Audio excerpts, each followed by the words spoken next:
Bienvenidos a Redes de Comunidad, el espacio donde a partir de las opiniones de la comunidad llegamos a soluciones prácticas para los retos que se nos presentan día a día.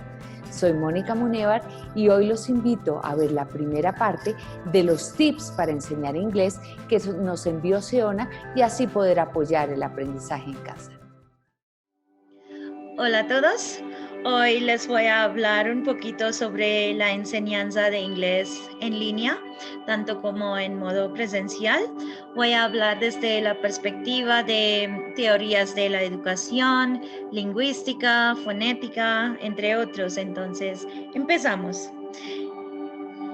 El primer truco que tengo hoy es separar las cuentas personales de las cuentas profesionales. Por ejemplo, si tenemos Gmail y estamos usando Google Meet, podemos separar la cuenta personal de Gmail de la cuenta profesional que estamos usando para la empresa. En este caso, también podemos separar el WhatsApp, el Facebook, todo lo que tenemos y los recursos de la cuenta personal, desde los recursos, los sitios web de la cuenta profesional. También nos ayuda, por ejemplo, si queremos entrar a la clase y estamos en la cuenta personal, no podemos habilitar esa clase, pero si estamos en una cuenta totalmente diferente de Google Chrome y podemos ver que sí, aquí estamos, podemos meternos más fácilmente en la clase. A veces yo también mando la invitación desde mi cuenta profesional a mi cuenta personal para que por si acaso tengo que conectar desde mi celular, puedo hacerlo también. Entonces me ha servido mucho tener las cuentas aparte y eso es muy fácil hacer con Google, que uno puede ver en la mano derecha hacia arriba en Google y allá están todos los ajustes para poder hacer las cuentas separadas y tener los dos Google Chrome separados. El segundo truco que tengo es compartir links y videos cortos. También podemos compartir videos cortos en lugar de clases enteras cuando queremos explicar un punto muy crucial. Y a veces cuando estemos usando, por ejemplo, Google Meet, que automáticamente graba las clases cuando demos clic en Record, esas clases quedan subidas y podemos simplemente compartir links en lugar de descargar todos los videos todas las veces y eso agiliza mucho los procesos.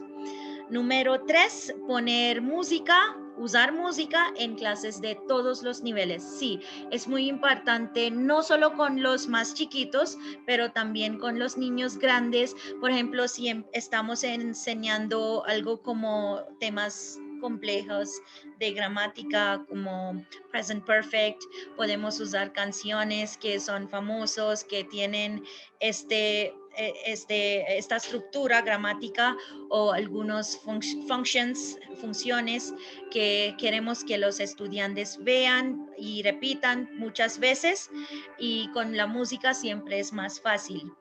Número 4, usar material hecho como dibujos, videos, organizadores visuales antes de la clase, tenerlos preparados antes de la clase, muy importante porque muchos docentes que están acostumbrados, por ejemplo, a Zoom, están acostumbrados a hacer respuestas durante la clase y ellos van haciendo las respuestas en la pantalla mientras los estudiantes aprenden.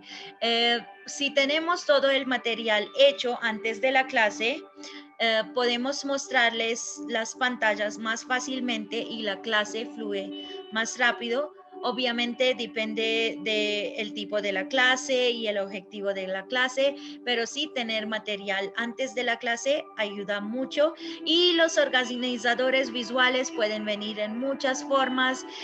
Hay los Venn diagrams, hay como pie charts, tipo de gráficos, varios tipos de gráficos que pueden servir, depende de lo que estamos enseñando.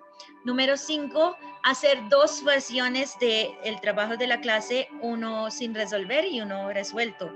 Sí, eso es relacionado con lo que dije antes, tener material planeado y preparado antes de la clase. Si tenemos una hoja que no es resuelta y la otra que sí es, podemos mostrar, por ejemplo, a los estudiantes más pequeños que no saben abrir tal página todavía, podemos mostrarles cómo o dónde está la página.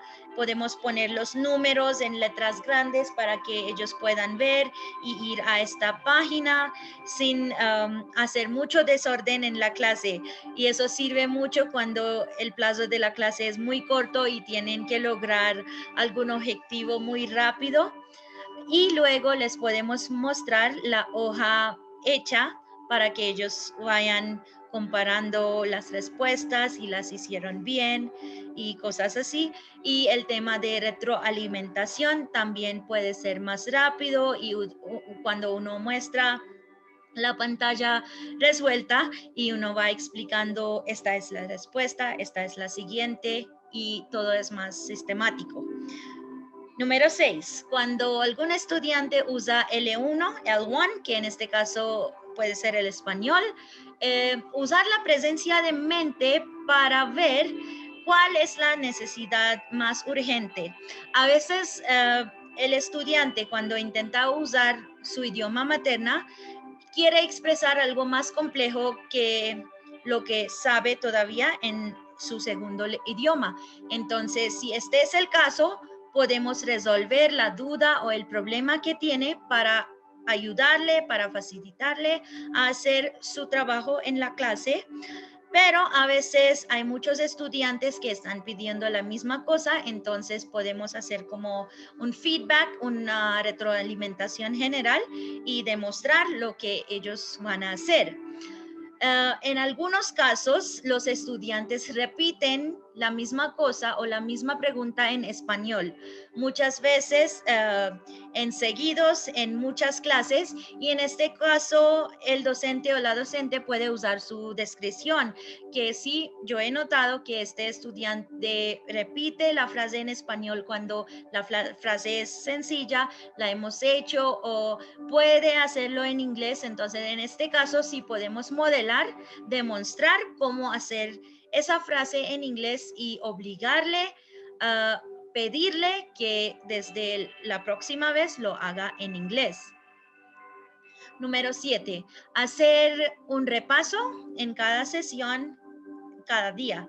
Sí, eso también puede ser muy útil porque a veces nosotros vamos adelantado en muchos temas y hay temas que son muy importantes y se deben repetir más de una vez, pero por falta de tiempo no las podemos repasar. Entonces, en este caso, podemos pausar unos 5 minutos y hacer como un recuerdo de tal clase o tal tema. Por ejemplo, vimos esa historia aquel día y qué ustedes recuerdan de esa clase o cómo podemos incluir este concepto en la clase de hoy. Eso puede ser una manera de hacer el repaso. Número 8, no ignorar material comprado. Sí, muy importante, y más que todo, si el material comprado es material que viene de Inglaterra, que vienen de los Estados Unidos, que son países que generalmente manufacturan esos materiales y libros, son libros que han sido hechos con mucha planeación, tienen mucha investigación con todos los temas que están en esos libros, y tenemos que aprovecharlos e intentar a incluirlos en nuestra planeación. Hay muchos colegios en que los libros no se hacen completamente o se dan unos temas, y eso está bien, depende de los objetivos de cada empresa, cada colegio, pero tratemos de incluir los programas que estemos comprando para aprovecharlos en la manera que podemos, lo máximo que podemos. Sí, y eso también a veces hay libros que incluyen, por ejemplo, CDs interactivas o algunos vienen con plataformas virtuales. Por ejemplo, los libros que muchos colegios están usando de Cambridge vienen con su propia plataforma virtual. Los estudiantes pueden tener sus códigos, pueden acceder a los juegos y allá hay mucha información sobre listening, speaking, reading, writing, las 4 habilidades de la enseñanza de idiomas. Y hay muchos más recursos que podemos tener, hay muchas maneras de evaluar y retroalimentar sobre todo en esos tipos de recursos. Entonces les recomiendo mucho usar esos recursos. Sé que también podemos trabajar con hojas de trabajo, pero recuérdense que las hojas de trabajo, cuando tenemos un material preparado, las hojas sirven cuando realmente las necesitamos, cuando realmente tenemos un objetivo, que no sean simplemente hojas para usar, porque hay muchas hojas en línea que ya están. Hay también live worksheets en línea que son más interactivos, pero hasta que no haya un propósito que sirve ese trabajo, esa guía, no lo usamos, y tratemos de usar también el material que tenemos con nosotros. Número 9, usar textos auténticos y lengua natural cuando estemos usando L2, que en este caso es inglés. Sí, los investigadores recomiendan mucho usar textos auténticos. ¿Qué quiere decir? Son textos que no siempre son para la enseñanza, sino para uso normal. Las 4 habilidades en la materia de inglés, y cuando usamos estos textos y lengua natural en nuestras clases, obviamente tenemos que bajar los niveles, que se llama grading the language, que sí tenemos que hacer, pero es según la discreción del docente, y tenemos que usar textos auténticos para que los niños desde una edad joven estén acostumbrados a las estructuras normales de tal idioma. Número 10, crear un glosario de lenguaje más común que practicamos frecuentemente. Sí, algunos de los casos más comunes es: puedo ir al baño. Podemos poner eso también en el glosario, o alguna pregunta que les ocurre diariamente durante la clase. Todas esas preguntas, las frases cortas, las instrucciones, muy importante el seguimiento de instrucción también. Entonces, las instrucciones y el vocabulario de la aula, si estamos en clases presenciales, puede ser todas las cosas que están en la aula, el eraser, pencil y todas las cosas. Y en clase virtual puede ser el mouse, puede ser otras herramientas que están usando, puede ser la pantalla, the screen. Entonces, todo ese vocabulario más común se puede practicar con un glosario. Si son niños más chiquitos, también a través de forma visual, que les pongamos dibujos, que mandamos a los papás, que ellos practiquen esos temas con los niños también. Número 11, usar oraciones, porque las palabras necesitan contexto. Las palabras viven en una oración, no viven aisladas. Entonces, siempre cuando enseñamos palabras, tenemos que asegurar que los niños no solo aprenden las palabras, sino el contexto o una oración cortica con la palabra. Aquí tenemos el concepto de backchaining, que usamos en Choral Drills, que por ejemplo cuando estamos repitiendo una oración y haciendo que los estudiantes repiten la oración, las palabras, podemos usar esta técnica muy famosa que se llama backchaining.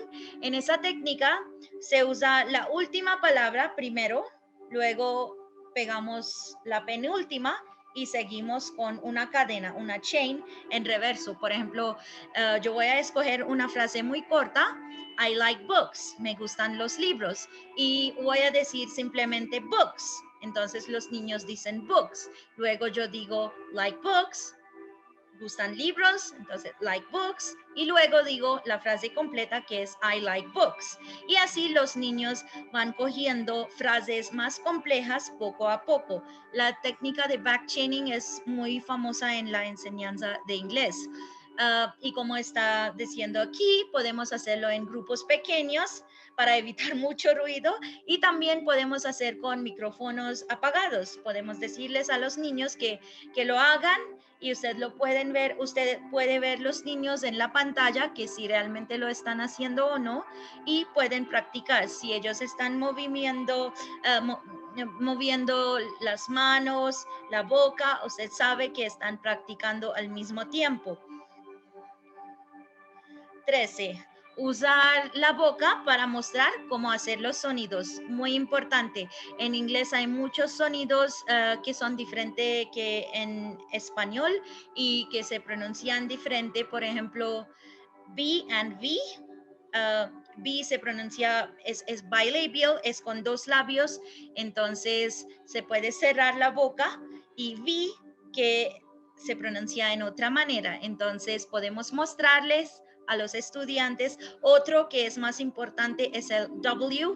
También podemos mostrar con la boca los movimientos, cómo lo hacen, o podemos mostrar con dibujos. También existen muchos dibujos para facilitar ese proceso de la fonética a través de Google o también en Yahoo.